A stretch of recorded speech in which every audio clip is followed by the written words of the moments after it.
Managing the working environment. This video is for those of you, the RPL apprentices, who need to do the bridging unit or section 2 of the design assignment. In this video, there should be enough of the learning materials that you need to answer all those questions. Now, to start off with, managers use tools just like we do, only they don't use screwdrivers and hammers and that sort of thing, but they use managerial tools. And the purpose of that is to help them do their job effectively. In other words, they need to plan and they need to resource, they need to track, progress monitor, and make sure that everything on that particular project goes from start to finish smoothly and ends within the completion date. There are implications to why we need to finish by the completion date, but we'll talk about that in a minute. Planning. Everything's all in the planning. Now, whether you realise or not, but the jobs that you're on, you do go through an amount of planning, don't you? You go to someone's house and you plan how you're going to get the wire from A to B, the materials that you're going to need, and how long you think it might take you, that sort of thing. Well, managers have to do exactly the same sort of thing, but on a bigger scale. Now, they always start off with a baseline plan. In other words, where they're going to start from and what date, and what is the finished product going to look like, and when is it going to be done by. And all those steps in between have to be very, very carefully planned out. Now, they call that the baseline plan, the start to finish, and quite often they use some sort of timetable to help themselves do it. And on the timetable, they can put a very, very detailed plan that then can be shared with all the contractors on the site. Now, on the larger projects, they tend to use something called a Gantt chart, which is much like a calendar sort of thing, or sometimes you might think it looks like a bar chart. Well, have a look at the Gantt chart that we have on the screen here. Now, the columns that run from top to bottom, they represent the dates or the week numbers. So there's all the dates running down there, the week numbers. And then all the rows are all the tasks that need to be completed within that date.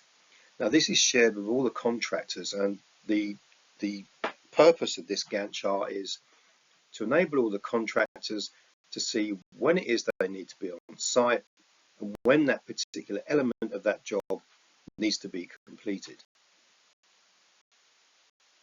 You can refer to their baseline plan with this, because your start date would be right at the beginning and then the end date would be right at the very end. And so the baseline plan is contained within here.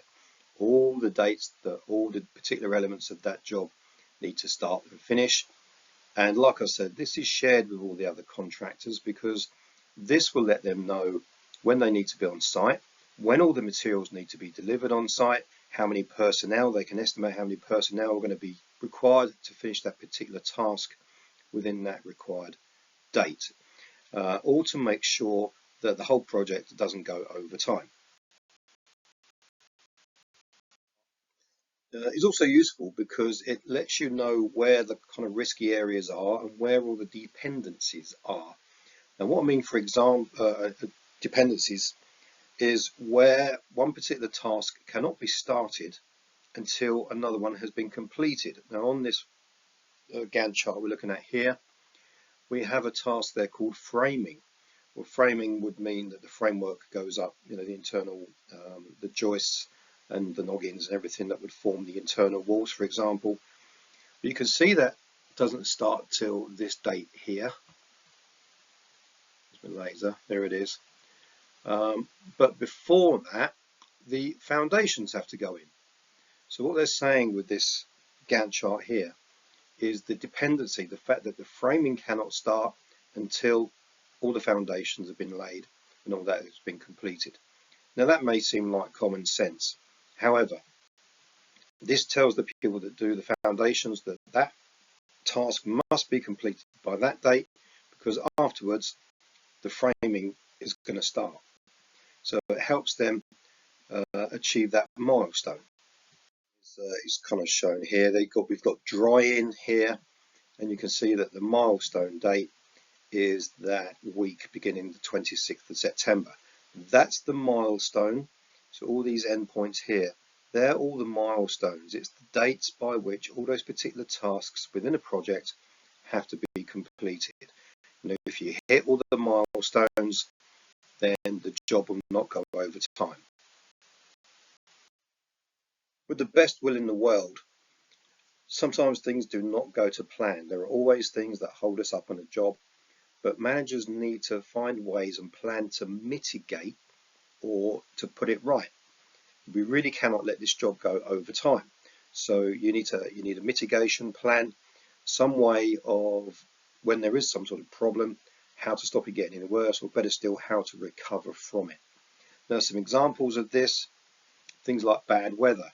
So if you've got a lot of outside work to do, particularly when it's in the winter months, the bad weather can really impede your progress. Labour. You may have a labour shortage. For example, if you've got a lot of people going off sick. Remember, when we had coronavirus, a lot of people went off sick. That can easily cause a delay. Materials, if they're not ordered in time, or if the wholesalers don't actually get them in time or don't deliver them on time, that is obviously going to cause a delay. You cannot get on with the job without the materials being there. Or you could have other trades working in the same area where you are. So for example, if you wanted to do the electrical installation in a room, it may be filled with plumbers and you may not be able to get in there. So you need to think of ways of how to mitigate those plans. Maybe some other trades might want to jump the gun. Imagine the plasterer starting to plaster a wall before you've done the first fixing. That would be pretty tragic. These issues, the bad weather, what could we do with that then? Well, you could watch the weather reports to plan to do the maximum amount of work while the weather is kind of good. So you do need to watch those weather reports. You could provide wet weather clothing for staff. Staff do work in all weathers. Think of the electricity companies, the gas companies, they work outside in all weathers because they're prepared for it and they have all the gear to do it. You can ensure that the main contractor provides safe access to site, because I've been denied access on site before because of the mud. Well, provide safe access and egress.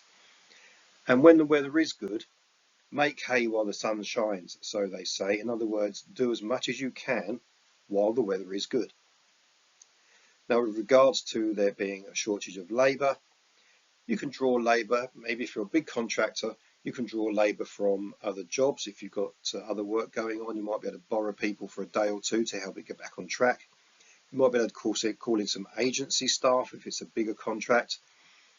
And you can mitigate this a lot by making sure that the tasks that you allocate to people is going to enable them to do that job quickly and effectively.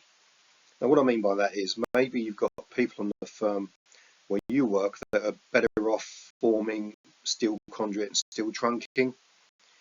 It would be wise to give those tasks to those people because they'll do it quickly and more effectively. Materials, you would really need to make sure that they're ordered well in advance, and so make sure that you know that delivery dates are going to be such that they're going to be there on site when you come to do that particular task. Make sure the site has sufficient storage, because you don't want to do is find that you've got nowhere to store the stuff, so you have to send it back or something like that. That could cause a delay because you won't have the materials there that you need to do and finish the job. And if you really need to, use more than one wholesaler. Okay, I know that most companies use 2 or 3, and the reason for that is that they can guarantee they get the best price, but also that they can ensure they get the materials on time. Now, if there are other trades causing delays, for example, if the stud work hasn't been put up so you can't run your cabling through it yet, then the site manager would really need to know that. So it's not you causing the delay, it's somebody else. What you're going to need to do then is maybe when you can get in there and do that particular task is to kind of flood it with labour to make sure again that the job keeps up, or at least you're not causing any more of the delay. Trades jumping the gun. You do have to keep an eye on what the other trades are doing. If you're on a bigger site, you do hold regular site meetings where they review the progress of the job, and that they know where kind of every particular contractor is in that particular project to make sure that they're not jumping too far ahead, which would then stop you doing your work. So make sure that you communicate with these people effectively. You have to work with these people. So you can communicate with them to make sure that they're not going to be jumping the gun and doing a particular task that is going to stop you from doing yours. It really hasn't gone to plan. What if it does go over the date? Generally, when you take on a big contract, you sign a big contract and you sign it to say that it will start on this date and it will finish on this date. And if it goes over the completion date, quite often within the contracts, there is a clause, and the clause will say that if it goes over time, then the company will incur a financial penalty. In other words, and it's written all in the contract, that clause, for every day it goes over, they're going to hold back so much money. So that's why it's really important. What you don't want to be doing is hemorrhaging money just because the job has been kept behind. And you're under contract for that, so there's absolutely nothing you can do about it apart from just make sure that the job stays on time.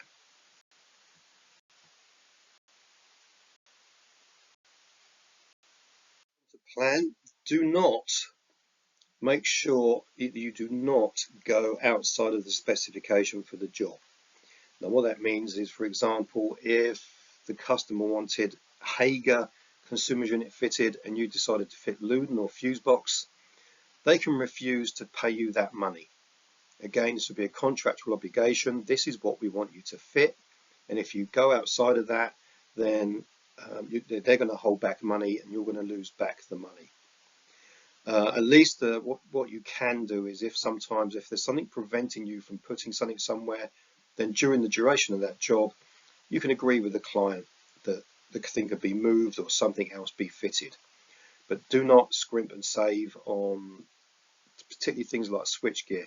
If they specify Hager or MEM, then you fit whatever they say. Do not fit something cheaper, because it will just get rejected and it'll just end up causing you money. And you may have to go back and replace it and put the proper thing in anyway. So you're double jeopardy.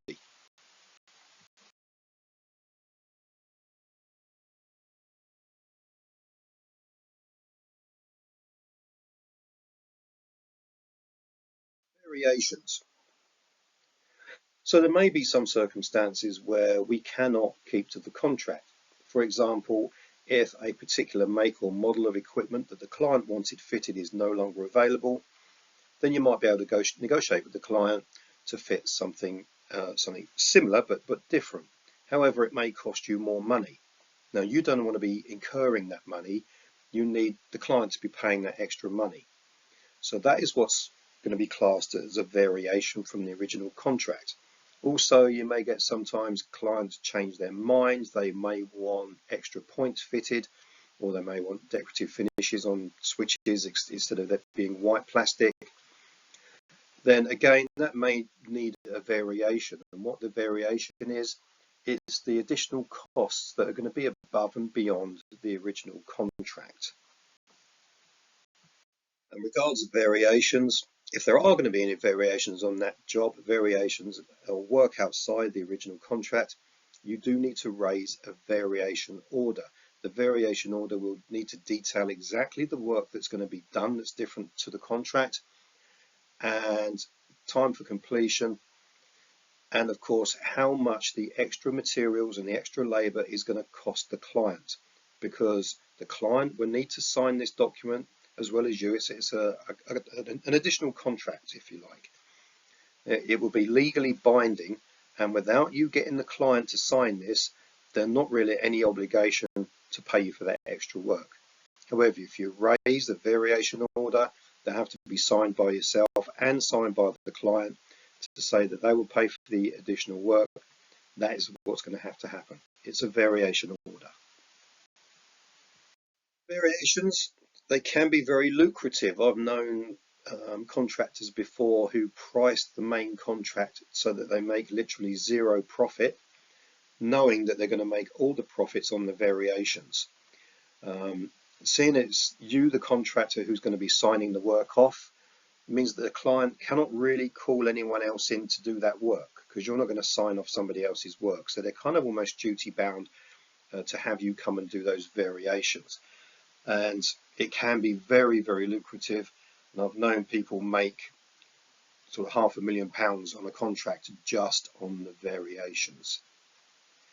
Now, quite often on some of the larger jobs, the larger variations, that can be done on a day rate basis. And what day work is, it's where something is going to take an amount of materials and an amount of time to do, which may be charged to the client on a time and materials basis.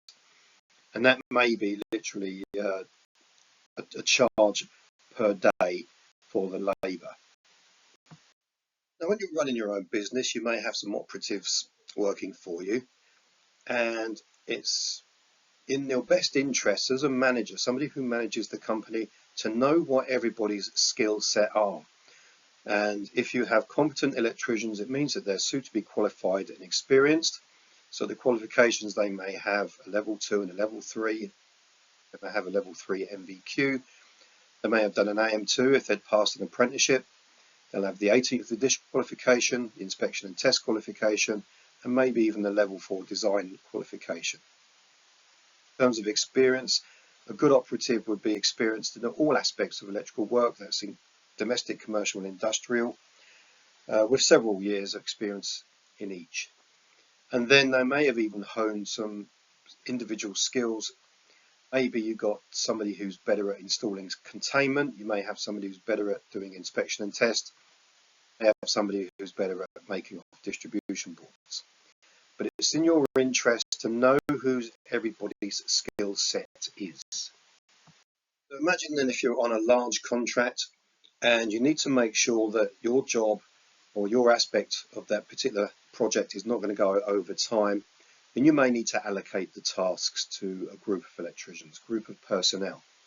Now you should be really allocating those tasks based upon that individual's knowledge, experience and their individual skill set. So maybe if you know somebody who's particularly good at installing containment, you may allocate those particular tasks to that person. If there's somebody who's particularly good at inspection and testing, then you'll allocate all those tasks to that person. The reason why you do that is because they could do that job more quickly, more effectively, and more safely. Person for the job. So what sort of things would a JRB approved electrician do? Well, a JRB approved electrician, it would be somebody who served a full apprenticeship. They might have their gold card and they would have had at least 2 years experience and maybe by that time some inspection and testing qualifications. But that particular person would possess the skills and knowledge to safely, effectively and efficiently install electrical installations without supervision. They should also be able to plan the work, interpret the drawings and acquire the necessary materials, carry out all installation tasks, as well as taking responsibility for completing the works. And that includes completing the reports, carrying out the inspection and testing, writing the certificates. May also be required to supervise others, including apprentices, and ensure that the supplies are safely isolated from non-skilled persons to work on, such as apprentices. It's the electrician's job there to carry that out. Now, you'd expect the senior apprentice to be in the latter stages of their apprenticeship. They should have made the sufficient progress and they should have undergone some development in so much as that you ought to be able to leave them to be able to do a particular task without direct supervision. Okay, they should be able to use their own initiative, be given a task to do, carry that out and come back when that particular task is finished. They would also be in a supportive role, supporting that approved electrician to make sure that they're doing their job effectively.